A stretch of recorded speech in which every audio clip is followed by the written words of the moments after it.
Mundial y pues gracias a Dios se me está tomando en cuenta para esto. Yo voy a luchar hasta el final para dar un papel digno. En la selección creo que no hay colores, creo que todos somos una familia. Desde que llegué yo lo veo así, todos somos una familia y por esta familia vamos a dar todo. Primero que es en casa, creo que eso lo hace bastante diferente y después me gustaría hacer las cosas de la mejor manera, cosas que quizás dejé de hacer o que no hice en el Mundial pasado, poder hacerlo en este. Me emociona mucho poder tener el estadio lleno, dar un poco de lo que México me dio. Eso me emociona mucho y por eso vengo con gran entusiasmo para poder ganarme un puesto. Bueno, sí, desde el 2022 han sido 4 años muy lindos donde me tocó irme al fútbol europeo, me tocaron temporadas grandiosas, el último año me tocó una temporada mala, siendo realistas, pero siempre con la mente positiva, siempre listo y preparado para lo que viene, porque pues el pasado ya pasó, ¿no? Entonces hay que trabajar en el presente para crear el futuro y eso es en lo que estoy enfocado. Se le pudo dar oportunidad a estos chicos sub-23, como un Gil Mora, como un Hormiga González, como un Brian Gutiérrez, que vienen haciendo cosas muy buenas. Estas son las joyas de la selección mexicana y me parece que esa combinación, esta concentración que, aunque nos quejábamos o no de que si era muy larga, etcétera, etcétera, va a funcionar muchísimo para estos jóvenes que traen muy buen ritmo, victorioso, traen mucha hambre de portar esta camiseta y obviamente combinados con los de experiencia, yo creo que sí van a dar la mejor cara este mundial, que es en casa. Ya los vimos platicando a muchos de ellos con Rodo ahora en el programa anterior de Total Sports, cómo todos están motivados, muy concentrados, muy centrados también, algunos más serios que otros, pero se sabe que están ya con los pies en el mundial. La verdad que sí me gusta esta combinación de la selección mexicana y a mejora, por supuesto, de lo que ha venido siendo a Qatar en adelante. Claro que es una mejora. Y motivado, concentrado y centrado, mi querido príncipe Mariano Trujillo, con una corbata elegante, ese verde que está perfectamente bien combinado para la selección mexicana. ¿Cómo te va, crack? ¿Cómo estás, Merca? Vero, Ceci, Gatillero y a toda la gente en sus hogares, los saludo con mucho gusto. Yo creo que no pueden existir una sin otra, ¿no? La experiencia de los que ya han caminado, los nuevos bríos, la emoción de los que están por caminar el camino, me parece que es una combinación perfecta como para que se puedan esperar distintos resultados. Me parece que lo de Qatar era un equipo cansado, muy atacado desde el exterior, con un entrenador que no era un líder, que quería estar más fuera que dentro, que estaba ahí físicamente, pero no en lo mental.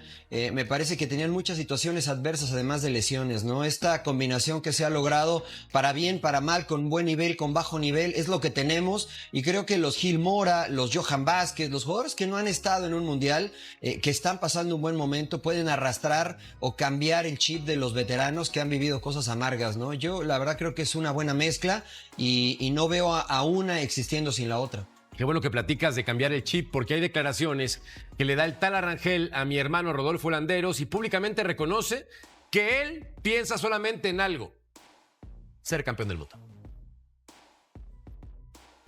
Sí, mira, hay algo que yo he hecho desde que tengo memoria.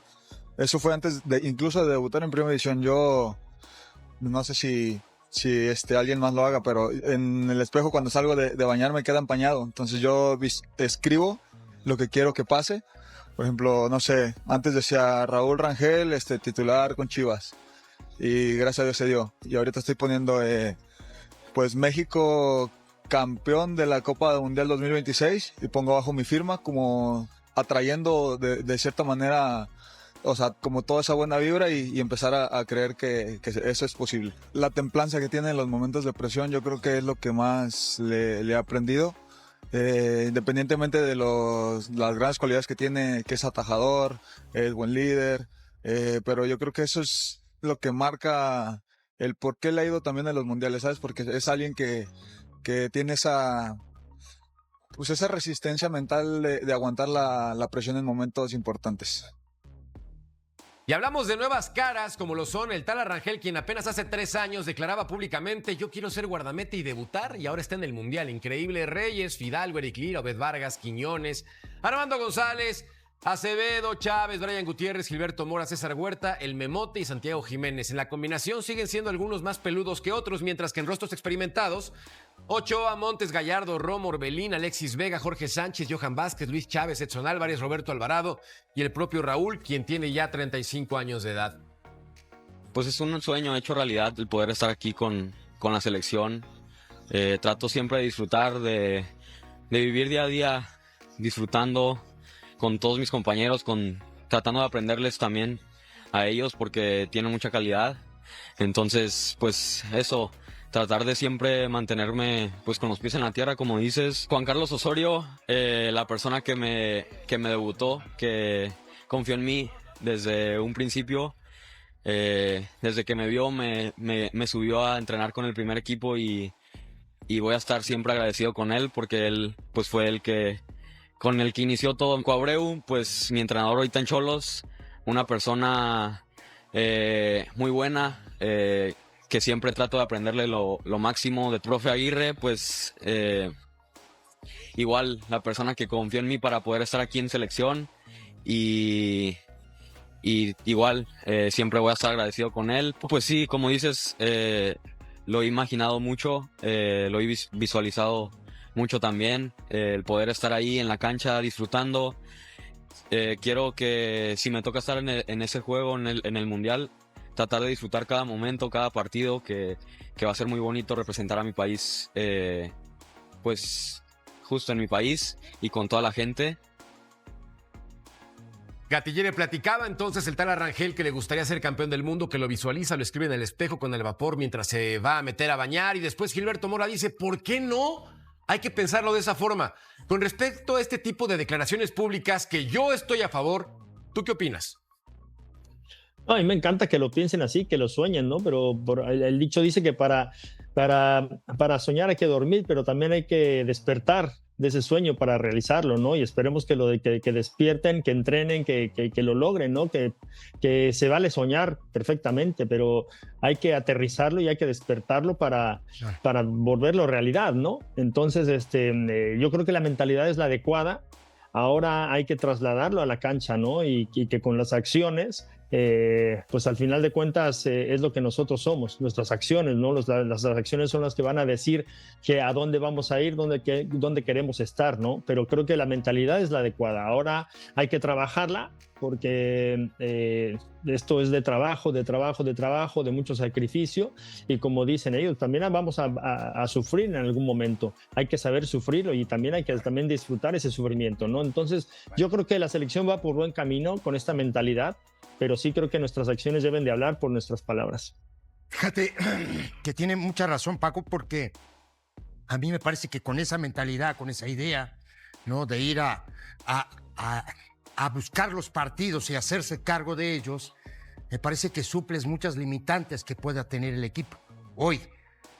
Digo, con la idea, digo, después por supuesto vendrá el tema táctico, la disposición táctica, cómo van a parar, si son 3 volantes, si son 5 centrales, si son 4, todo eso pues ya es parte del técnico y de la idea que ponga el entrenador en cancha, pero a mí me parece que con esa mentalidad, digo, yo creo que suples muchas cosas, ¿me entendés? Y gran ejemplo lo de Mora, hablando de mentalidad, porque también en esta charla con Rodo mencionaba los valores que él obtiene desde casa y que gracias a ellos, a sus padres, ha aprendido a tener los pies en la tierra y obviamente actuar de la manera que actúa, porque, claro ejemplo, lo digo, porque él actúa como una persona mucho más de la edad que tiene, él lo demuestra en la cancha también, ante cualquier adversidad, está muy enfocado y pues un soñador más. A mí también me da mucho gusto que lo atraigan de esta manera estos sueños. Hay que realizarlos, obviamente atrayéndolos, tanto como nos platicaba Tala y obviamente Gil Mora y por supuesto todos, pero creo que ser el bebé de la casa, Gil Mora,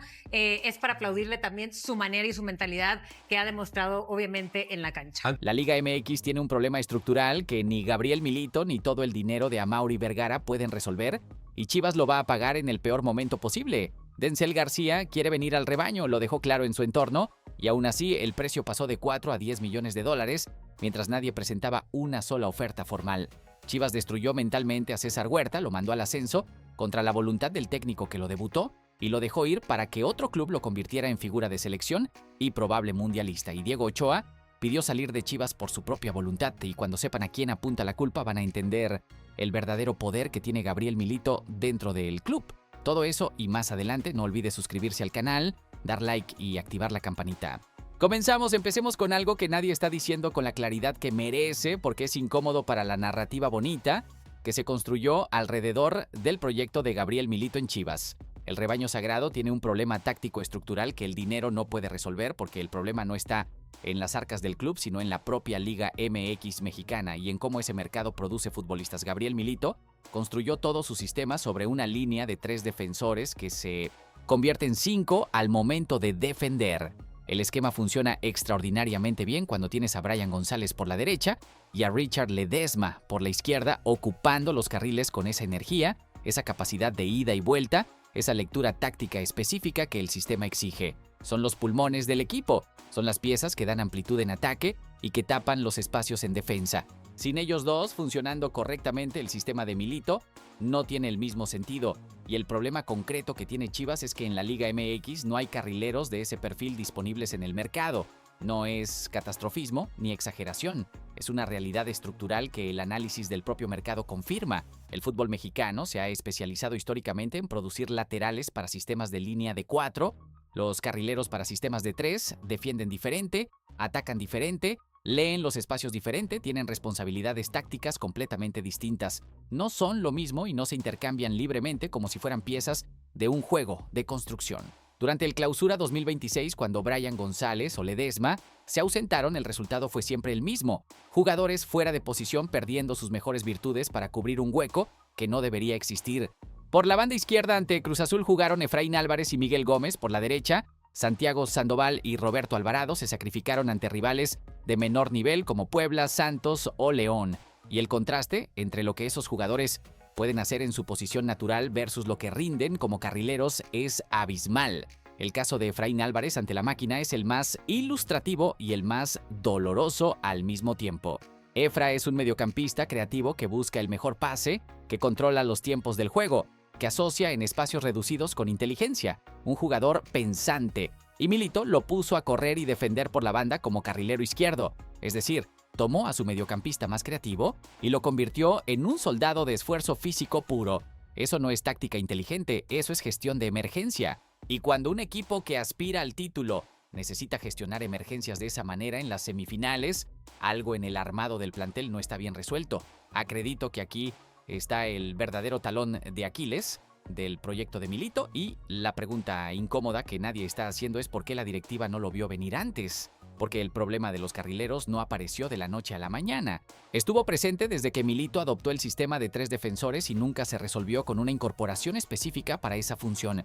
Se resolvió improvisando con jugadores disponibles y rezando para que Brian González y Ledesma no se lesionaran al mismo tiempo. ¿Por qué no ir por Jesús Gallardo, que podría adaptarse perfectamente? Porque Gallardo es intransferible en el Toluca y esa puerta está cerrada. ¿Por qué no Javier Aquino?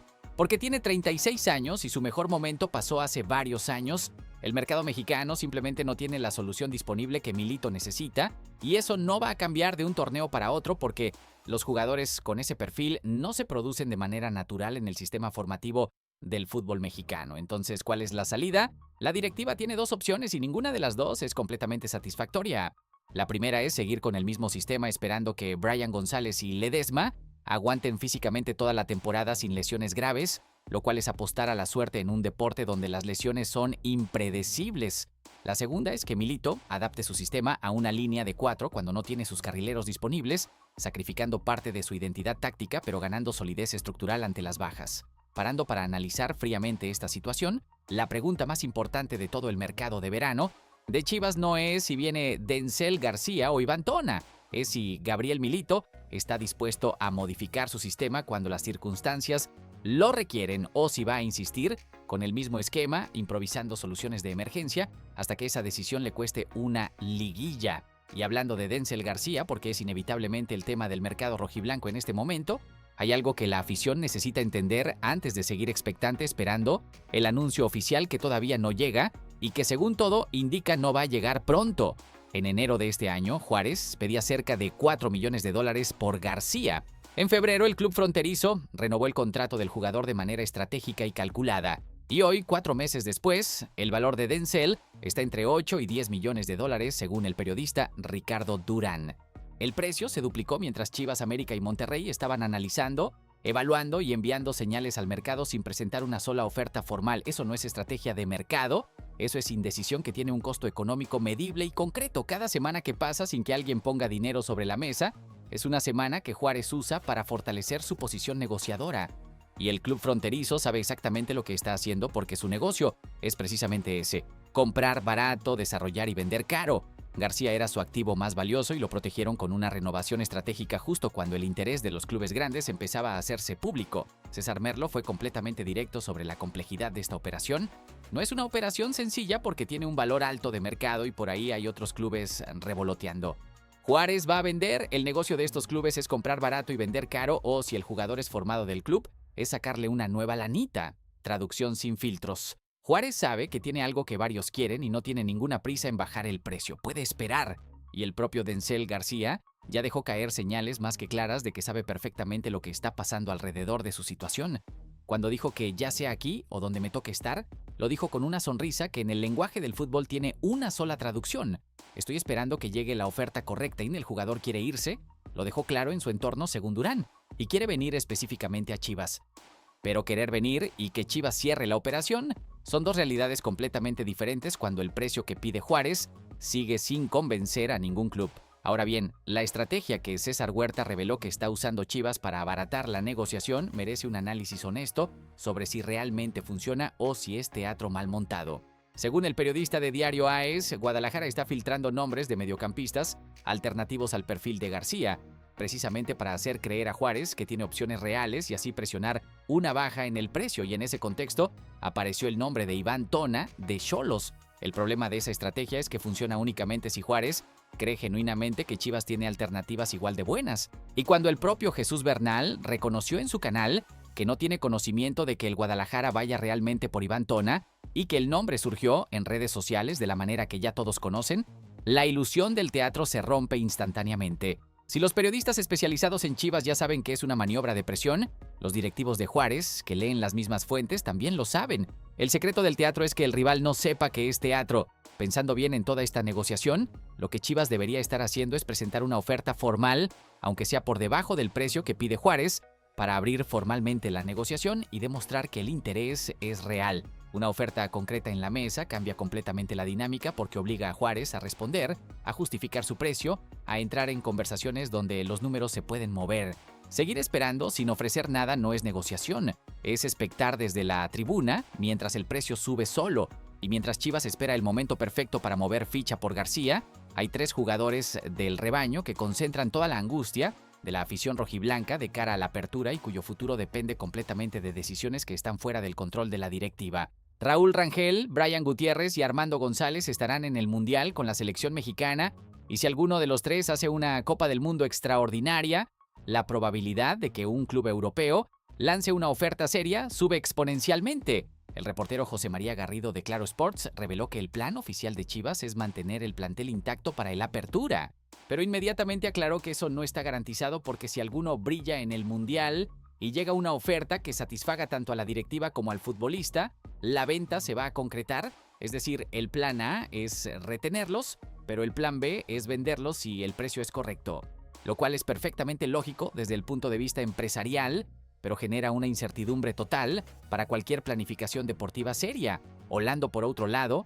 hay que reconocer que Chivas está en una posición que la mayoría de los clubes mexicanos envidiaría. Tener 3 jugadores convocados a un mundial jugado en casa, con el escaparate mediático más grande del mundo, con clubes europeos mirando cada partido, es el resultado de años de trabajo en formación y desarrollo. El problema es que ese éxito individual puede costarle al proyecto colectivo si las salidas se dan todas al mismo tiempo y la directiva no tiene los reemplazos listos antes de que empiece el torneo. Y ahora viene un tema que generó confusión genuina en toda la afición rojiblanca porque la lógica de la decisión no termina de cerrar por ningún lado cuando la analizas desde afuera. Diego Ochoa, defensor canterano de 21 años formado en Chivas, va cedido a Necaxa la próxima temporada. Y la primera reacción de la afición fue preguntar por qué la directiva toma esa decisión con un jugador joven que debería estar peleando un lugar en el primer equipo. Pero aquí viene el giro que cambió completamente la narrativa. Según César Huerta, no fue una decisión de la directiva, sino del propio jugador.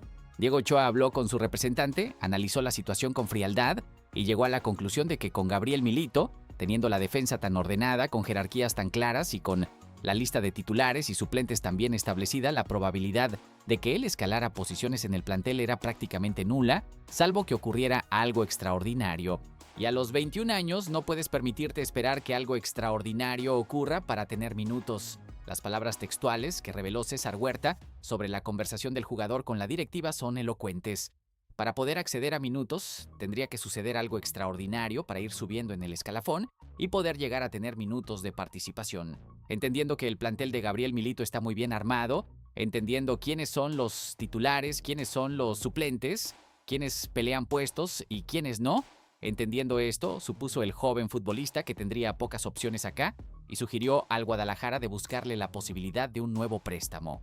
Eso en lenguaje futbolístico claro significa lo siguiente: Milito tiene su 11 tan definido y su jerarquía defensiva tan establecida que un canterano de 21 años no ve ningún camino hacia los minutos sin que alguien se lesione gravemente o sin que el equipo entre en una crisis de rendimiento que lo obligue a cambiar piezas. Y preferir salir a buscar minutos garantizados en otro lado antes que pudrirse en la banca de un equipo donde el técnico ya tiene todo decidido es una decisión completamente inteligente y madura para alguien de esa edad. Acredito que la decisión de Diego Ochoa dice algo importante sobre Milito, que se celebra mucho en los análisis positivos pero que tiene una cara menos cómoda. El técnico argentino tiene la jerarquía del plantel tan rígidamente establecida que los jugadores jóvenes no perciben ninguna posibilidad de competir por un lugar si no llegan siendo ya una certeza para él. Eso garantiza rendimiento colectivo en el corto plazo, pero puede generar una sangría de talento joven que prefiere ir a buscar minutos en otros equipos antes de esperar indefinidamente en Chivas. Y hay que mencionar que esto ocurre además en un contexto donde Diego Ochoa tenía una mala relación con la directiva rojiblanca, según se reveló en las semanas previas. Entonces la pregunta que sigue sin respuesta completamente satisfactoria es si Ochoa salió porque genuinamente quería minutos en otro lado o si la mala relación con la directiva hizo que su entorno lo empujara a pedir la salida antes de que la situación interna se complicara más. Las versiones oficiales raramente son tan unidimensionales como se presentan. Ahora entremos a un tema que llegó desde Europa y que mezcla ambición, realismo y matemáticas que no cierran de manera interesante. El FC Copenhague de Dinamarca tiene actualmente en la mira a 5 jugadores de Chivas simultáneamente: Raúl Rangel, Brian Gutiérrez, Diego Campillo, Daniel Aguirre y Roberto Alvarado. 5. Prácticamente la mitad del 11 titular del rebaño en una sola lista de objetivos. ¿Por qué el Copenhague mira a 5 jugadores de Chivas al mismo tiempo? Porque el modelo de negocio del club danés es exactamente ese y funciona con una precisión casi industrial. Identificar talento en mercados emergentes, comprarlo relativamente barato, desarrollarlo durante 1 o 2 temporadas en un entorno competitivo europeo y después venderlo a ligas de mayor prestigio con una ganancia considerable. Es un negocio limpio, perfectamente estructurado y que le ha funcionado muy bien durante años. El problema para el Copenhague, en este caso específico, es que el precio que están dispuestos a pagar históricamente no se acerca ni de lejos a lo que Chivas considera justo por sus jugadores. El fichaje más caro del club danés en los últimos años fue de aproximadamente 6.2 millones de euros. Y estamos hablando de jugadores como Raúl Rangel, que ya recibió sondeos del Sporting de Lisboa, o Brian Gutiérrez, convocado al Mundial y valorado muy por encima de esa cifra en el mercado actual. Las matemáticas simplemente no cierran. Pensando bien en esta situación desde la perspectiva de los propios jugadores, hay algo que también es importante reconocer. La Liga de Dinamarca no genera demasiado entusiasmo entre los futbolistas rojiblancos que sueñan con Europa. El fútbol danés funciona más como una liga trampolín que como un destino definitivo, y muchos preferirían esperar una oportunidad en la Premier League, la Bundesliga o la Liga antes que hacer ese paso intermedio por Copenhague. No porque el Copenhague sea un mal club, sino porque la ruta más directa hacia las grandes ligas no siempre pasa por Dinamarca y los jugadores lo saben. Chivas rechazará las ofertas del Copenhague por una razón que no tiene nada de romántica. No las necesita. No hay presión financiera que obligue al Guadalajara a malbaratar a sus mejores jugadores. La directiva de Amaury Vergara tiene muy claro que mantener el plantel competitivo aumenta las probabilidades de pelear títulos en los próximos torneos y que si Europa quiere a sus jugadores que venga con el precio correcto. El Copenhague no va a llegar con ese precio y ambas partes probablemente lo saben. Y ahora llegamos a la historia que más me genera preguntas y más me incomoda de todo lo que se habló esta semana sobre Chivas. Un documental de Claro Sports llamado La Selección en tus manos, revivió el paso de César Huerta por el Guadalajara con testimonios que pintan un cuadro bastante menos glorioso que la narrativa oficial que el club siempre manejó sobre ese periodo. César Huerta hoy es figura del Anderlecht, es habitual convocado de la selección mexicana y tiene posibilidades reales de estar en el Mundial 2026 en casa. Eso es un hecho. Lo que también es un hecho es que antes de llegar a ese punto pasó por Chivas y lo que le ocurrió ahí es uno de los casos más claros de talento mal gestionado que ha producido el fútbol mexicano en años recientes. El testimonio más devastador fue el de José Cardoso, el entrenador que hizo debutar a Huerta en Primera División y que conocía mejor que nadie en qué estadio de desarrollo estaba el jugador en ese momento. Sus palabras en el documental no dejan espacio para interpretaciones amables. Yo no estaba de acuerdo de mandar a ese jugador, teníamos muchos delanteros en ese momento, pero yo lo quería seguir teniendo a Chino Huerta para que lo podamos ir afinando un poco. Yo creo que podía haber madurado mucho más rápido en Chivas que ir a jugar en un equipo de expansión. Hay que detenerse un momento en el peso de esa declaración. El técnico que lo debutó, que trabajaba con él diariamente, que veía su desarrollo de cerca y que entendía en qué punto estaba su madurez futbolística, no estaba de acuerdo con la decisión. Y la directiva de ese momento lo mandó de todas formas. No porque Cardoso estuviera equivocado en su evaluación, sino porque había demasiados delanteros en el plantel y alguien tenía que salir para liberar espacio en la nómina. Ricardo Peláez, entonces director deportivo, añadió otro capítulo del deterioro que Huerta vivió cuando regresó de sus préstamos al ascenso. La dificultad, según Peláez, estuvo relacionada con el cambio de posición que atravesó el atacante durante ese periodo en Chivas. No tuvo un buen desempeño porque él sentía que no era su posición. Trataba de hacer su mayor esfuerzo. Y luego vino lo que realmente duele cuando uno piensa en un jugador de 20 años intentando abrirse paso en su club formador. La gente lo empezó a abuchear. No rendía lo que se esperaba de él. La gente no lo quería, la gente le chiflaba, toda la propia afición rojiblanca silbando y abucheando al jugador que hoy viste la camiseta de la selección mexicana en un mundial jugado en casa. El mismo jugador que después de salir de Chivas fue a Pumas, encontró a Andrés Lilini, terminó de consolidarse como extremo en su posición natural y se convirtió en referente del Tri. En 38 partidos con Chivas marcó 3 goles y dio 4 asistencias. Después de irse anotó suficientes para ganarse un lugar en el mundial. El propio Huerta habló sobre ese periodo con una madurez que contrasta fuertemente con la manera en que fue tratado en ese momento. Fue una de las experiencias que si yo no la hubiera vivido, hoy no sería el futbolista ni la persona que soy hoy en día. La gente se metía conmigo y yo jamás les regresé ni un gesto. Yo sabía que mi momento iba a llegar, que estaba trabajando muy duro y al final el trabajo siempre tiene su recompensa, ¿no? Acredito que la historia de César Huerta en Chivas debería ser un caso de estudio obligatorio en la directiva rojiblanca actual, porque lo que le pasó a Huerta no fue un accidente ni mala suerte. Fue el resultado de decisiones concretas y específicas que tomaron personas concretas y específicas. Mandarlo al ascenso contra la opinión del técnico que lo conocía, cambiarlo de posición sin darle la estabilidad que necesitaba para desarrollarse y permitir que la relación entre el jugador y la afición se deteriorara hasta el punto de los abucheos sin hacer nada para protegerlo. Y lo más irónico de todo es que hoy, cuando Huerta está en su mejor momento y tiene el escaparate del Mundial frente a él, Chivas ya no puede recuperarlo porque el jugador encontró su camino definitivo en Europa. La decisión de mandarlo al ascenso, cuando Cardoso no quería que se fuera, le costó al rebaño un jugador de selección que hoy estaría en el núcleo del plantel de Milito, ocupando exactamente la posición de extremo que tanto necesita el equipo. Para cerrar este video, hablemos de Santiago Jiménez y Armando González, porque lo que pasó en los días de medios de la selección mexicana tiene más capas de las que los titulares muestran. El Bebote llegó al Mundial sin haber marcado un solo gol en Italia en toda la temporada, con el peso de una temporada para olvidar, y se encontró en el mismo vestuario con un delantero de 23 años que metió 24 goles, que viene encendido de una final de Liga MX y que tiene toda la confianza del mundo. Lo que dijo Jiménez sobre la Hormiga González fue genuinamente generoso y hay que reconocerlo. Siento que él me puede aprender mucho, pero yo también le puedo aprender muchísimo a él. Es un delantero que está encendido, tiene un olfato goleador increíble y siempre que veo resúmenes, la Hormiga hace gol. Es un gran delantero, tiene un futuro increíble y yo que por ahí tengo un poco más de edad, lo único que quiero es que le vaya muy bien y que voy a estar para él, para lo que necesite. Somos mexicanos, somos familia. Hermoso discurso, completamente honesto en su forma.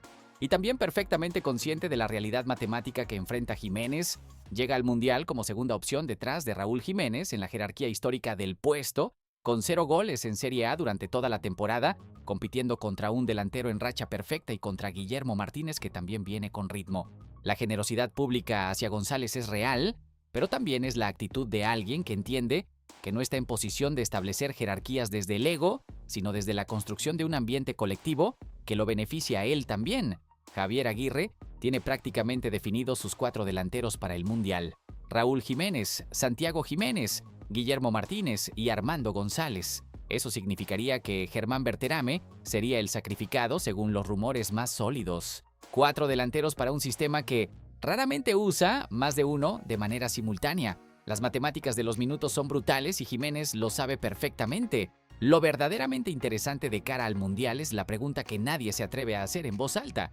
Si la Hormiga González sigue con su racha goleadora en los primeros partidos del torneo y Jiménez no encuentra el gol, ¿cuántas semanas tardaría Javier Aguirre en tomar la decisión más incómoda del torneo?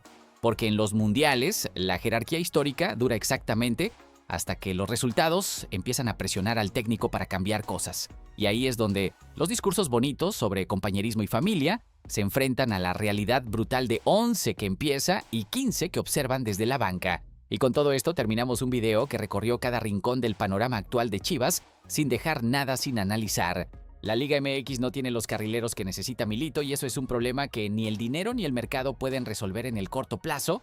Denzel García quiere venir, pero el precio subió de 4 a 10 millones, mientras nadie presentaba ofertas y la estrategia de hacerse el difícil tiene los días contados. El Copenhague quiere a 5 jugadores del rebaño, pero no tiene el dinero para pagar lo que valen y ambas partes lo saben. Diego Ochoa prefirió Necaxa antes que seguir esperando una oportunidad que el plantel de Milito hace prácticamente imposible para un canterano de 21 años. La historia de César Huerta demuestra que Chivas ha desperdiciado talento propio por decisiones directivas tomadas contra la opinión de sus propios técnicos.